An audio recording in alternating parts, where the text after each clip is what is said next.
So starting in half 90-90, we're going to bring our hands behind our body and kind of torque in the direction of our trail leg. So we're going to twist and rotate toward our rear leg in this position.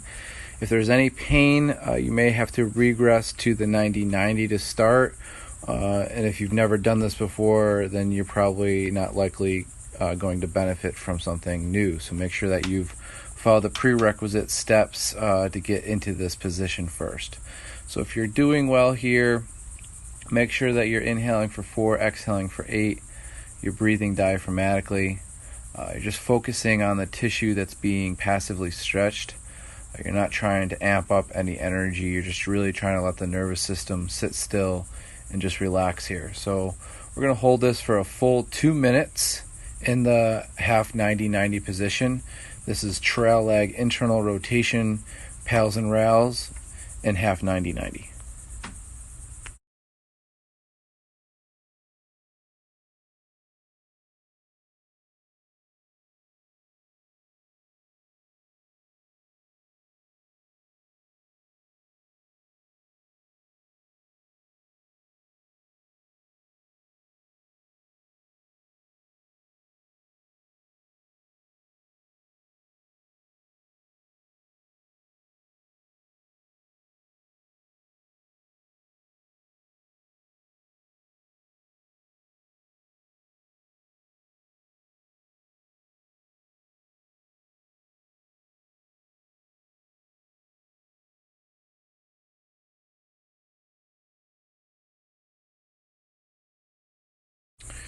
Noticing that I'm starting to grab a hold of my shorts and using that as some force to cause some more irradiation or muscle recruitment.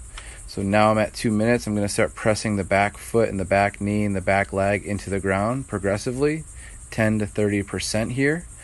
And then we're going to progressively go up from 30 to 50%, 50 to 70%, 70 to 80%, and then 80 to 100% of your max and greatest effort, as safe and greatest as you can, for 6, 5, 4, 3, 2, 1. Now rails, you're going to drive the knee into the ground, and you're going to try to get the foot off the ground for the next 15 seconds. Even though it's not going off the ground, keep pushing that knee into the ground, going deeper into your internal rotation, trying to get the foot off the ground. 3, 2, and 1, and relax back to your passive stretch in the half 90-90 position. So keep breathing here. Sometimes your body's going to want to stiffen up, but just try to breathe through this process. And now if you get knotted up like I am or kind of cramped up, just kind of open up the hip and kind of go into like a semi-pigeon here to kind of get that out. Now we're going to go into 90-90 position with our trail leg at 90 degrees and our rear leg at 90 degrees. We're going to hold here. We're going to generate a little bit more rotation because our front leg isn't all the way out, so we're going to have more control here. We're going to breathe here from 3 minutes all the way to 4 minutes, and then we're going to begin our pals and rails effort.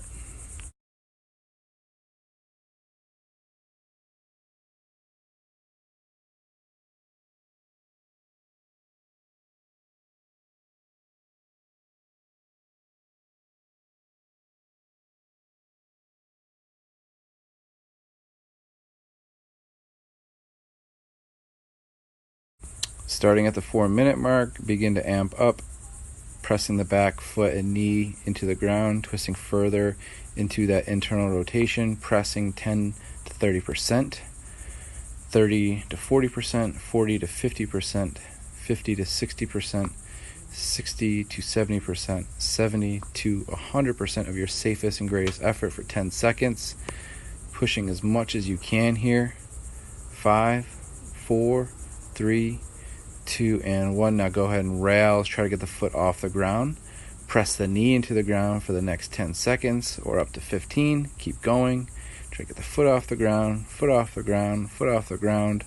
Keep going, keep going. 3, 2, and 1, and relax back to your passive stretch in 90-90 in internal rotation here. And just focus on your breathing. Passive stretch, breathe, and relax. At 5 minutes, we're just going to focus on the rear leg passive range of motion here, and we're just breathing into this position that we've just worked on. You can move a little bit. You can begin to hold the ankle now into a passive range. And what we're going to do here is some passive range holds. So we're going to pull the leg to our passive range, and then we're going to try to hold that range. So I'm going to do that about 3 times here. So I'm going to pull that ankle up as high as it'll go into internal rotation, and then I'm going to let go, or first solidify and then let go. And just remember to, as you let go, make sure that you solidified your position. You're radiating the entire time. All your muscles are recruiting. I'm going to try it one more time. Hold, take an inhale, solidify, let go, passive range hold, at your end range in internal rotation, and again trying to hold those for about 10 seconds each, and doing that for about a minute after the pals and rails of the internal rotation of the half 90 and the 90-90. Okay. Now you can go ahead and switch sides, or you can continue with this here. So what we're going to do is I'm going to show you some just sped up versions of some torso or some spinal rotations in 90-90. This feels really good after performing those drills, and then also doing some hip hinges from 90-90 into bear.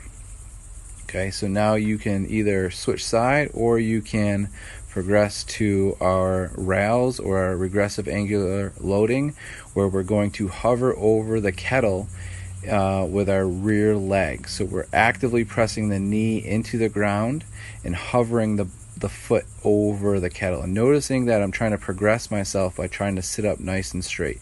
So if you have to, lean forward, or if you can, try to do what I'm doing, is try to sit up nice and tall, bring out one arm for more radiation, and all you're doing is hovering that back leg using your regressive angular load in the rails contraction. Okay, so that would be RALs. Okay, keep going here, just trying to hover. Make sure that each time you perform a rep that you're solidifying the body. You're taking an inhale, and then you're trying to perform the movement. From here, what we're going to do is a passive range liftoff. We're going to get in our end range, and we're going to put our foot on top of the kettle. We're going to solidify, take an inhale, and then we're going to try to get the foot off the kettlebell, even if it's just an inch or a centimeter. We're trying to hold it as long as we can. I'm only able to hold it for a couple seconds, but you want to try to strive for about 10-second holds. You can challenge yourself by making it higher as well. So we're going to alter the position. I'm going to have more of a knee flexion position here, or I'm going to bring the kettle out a little bit further. So before I was in my RALs, or my regressive angular load, now I'm a little bit in a different angle here on the outside of the internal rotation. So I was doing a short angle, now I'm doing a bigger angle in my pals. So this would be the progressive angular load of internal rotation here, using the outward force, meaning that I'm just taking the kettle and I'm going to the end range, and I'm either hovering over it, or I'm doing what I'm doing here is just a passive range liftoff. So I'm putting my foot on top of the kettle in my end range, solidifying, taking an inhale, and then trying to lift my foot off and away from the kettle, noticing the different degrees of range that I was utilizing. So here the angle's a little bit bigger than it was before, so this would be a progressive angular load in internal rotation. And then the closer my heel is to my glute, that would be your regressive angular load, or your RALs contraction, or your RALs. Okay, so there's difference between PALs and RALs, and RALs and PALs. Okay, so this would be regressive angular loading in internal rotation.